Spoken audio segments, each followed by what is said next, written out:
आप सबके नमस्ते बा, प्रणाम बा, जय श्री राम बा। चले ना आवे अंगना में टेढ़। हम बात कर बानी यामिनी सिंह के बारे में, जेकरा ऊपर 2 दिन पहले भी हम वीडियो डाल चुकल बानी। 4-5 दिन पहले एक न्यूज चैनल पर पवन सिंह के टारगेट करे के कोशिश करत रही, लेकिन काल तो हदे पार कर गई। आप लोग से बता दी कि इनकर एगो गाना आयल बा खेसारी भैया के साथ में हसीना, जो ना गाना के ही प्रमोशन करत रही लखनऊ में।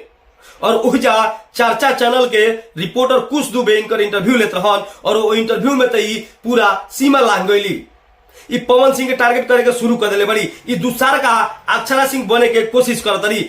बरसाती फितिंग लेखा फड़फड़ा मत, ना तो साफ हो जीबू। तारा के बताते नहीं यामिनी सिंह, तू काम मिलल बा काम करो, तोरा भी ज्यादा काबिलियत बात काम करो, तारा सक्सेस मिली तारा काबिलियत के ऊपर, लेकिन ये राजनीति मत करो, बात विवाद मत करो। पॉलिटिक्स जो करत रही कईल बंद कर दो। एगो खेसारी भैया के साथ फिल्म और गाना का कर ली फूल गुल बड़ी, लेकिन भुला गुल बड़ू। बड़का बिहारी नाम के एगो इंजेक्शन बा जो घुसाई नो कि पुचुक जेबू, अभी तोरा पता नहीं तो। ये अपना आप के कहत रही कि भोजपुरी में पहला ऐसा हीरोइन बनी और पहला ऐसा कलाकार बनी कि हम थिएटर आर्टिस्ट बनी। बाकी लोग बढ़िया बढ़िया लोग के कह दिया मंच पर 2 डायलॉग बोले के तो मुंह बादी लोग। तो कुछ दुबे पूछला हन कि जे तब तक खेसारी लाल यादव जेकरा के शाहरुख खान कहत रहू उहो थिएटर आर्टिस्ट ना हवन, तो एकर मतलब कि उनको भी कला नहीं खे। तो का कहत रही कि ना हम उनका के ना कहनिया, हम पवन सिंह के बिहाफ में कहनिया। अरे पवन सिंह के एक से बढ़ के एक हिट फिल्म बा, क्रेक फाइटर सत्या, और बड़ा बड़ा फिल्म पवन सिंह के ही बा। तो का भोजपुरी के दर्शक पवन सिंह के रिश्तेदार हवन कि जाके अपना रिलेशन में फिल्मों उनकर हिट करावेलन, कि लोग दान करके हिट करावेला का उनकर फिल्मों। ज्यादा नहीं यामिनी सिंह, अपना औकात में अक्षरा सिंह बने की कोशिश मत करो।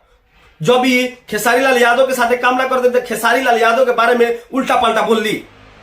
अभी खेसारी लाल यादव के साथ काम कर लगली तो पवन सिंह के बारे में उल्टा पलटा। ये इतना पॉलिटिक्स मत लिया वो भोजपुरी में, मत करो भोजपुरी में, ना तो तहार ऊ हाल हो जाई कि केहू पूछबो ना करी। अभी 2 गाना मिलल बना, बढ़िया से करो और अपन काबिलियत दिखाओ। बहुत अच्छा बात बा, अगर तारा सक्सेस मिलता तो काबिलियत के दम पे मिली, ये राजनीति करके ना मिली। और ये कहत रही पवन सिंह के बिहाफ में बोले बनी, और कहत रही कि पवन सिंह के फिल्म में हीरोइन के काम ना रहेला। कुछ दुबे का हम शाबाशी देव कि कहला हन, तब फिर अक्षरा सिंह और काजल लखवानी और बड़े बड़े हीरोइन के नाम कैसे हो गए पवन सिंह के फिल्म से। इनकर मुंह बंद हो गया। ये लड़की इतना अपना आपके तेज बनतिया जिसे बुझाता कि इनका से बड़ा कलाकार और इनका से ज्यादा ज्ञानी के हुआ नहीं के। भोजपुरी बोले आई, भोजपुरी तो बोले ना आई तोरा। पूना के पैदाइश की क्या जाने कहा के पैदाइश, और भोजपुरी में आके अलग अलग राजनीति करे। एजा बड़का बिहारी बा सोझिया दी तारा के। अगर बिडुआ से कहीं हमारा भेंट हो गई तो दोबारा इस तरह के बात ना करबू। इंजेक्शन है घूस जेमू तो सब दर्द निकाल देता है। अभी तारा पता नहीं है। अभी एगो गाना का आ गई बा और एगो फिल्म का मिल गई, अब तू पवन खेसारी लगलू करे। तारा बहुत आसान मैटर लगा था पवन खेसारी। ऐसा कलाकार के विरोध होके चाहिए। और कहतिया कि अगर हसीना गाना हमारा चलते देखते नहीं तो हमारा नाम के कमेंट करब जा।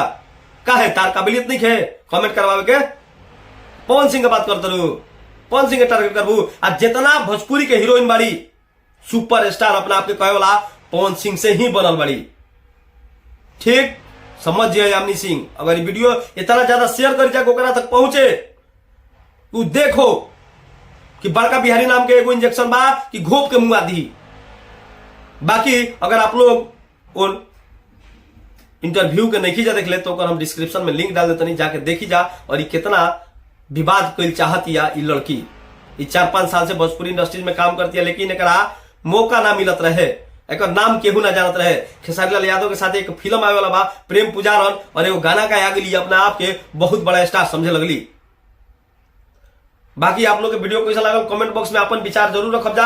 अगर हम गलत होगा तो हमरो बारे में जरूर बताइब जा। वीडियो के ज्यादा से ज्यादा शेयर कर जा, ना तो ऐसा कलाकार के मन बढ़ जाये और ये बात विवाद करते रहिए। और भोजपुरी के बड़का बिहारी के साथ नहीं जा जुड़ल तो भोजपुरी के बात भोजपुरी में करे वाला भोजपुरी के बेटा के साथ चैनल सब्सक्राइब करके जुड़ जाए जा।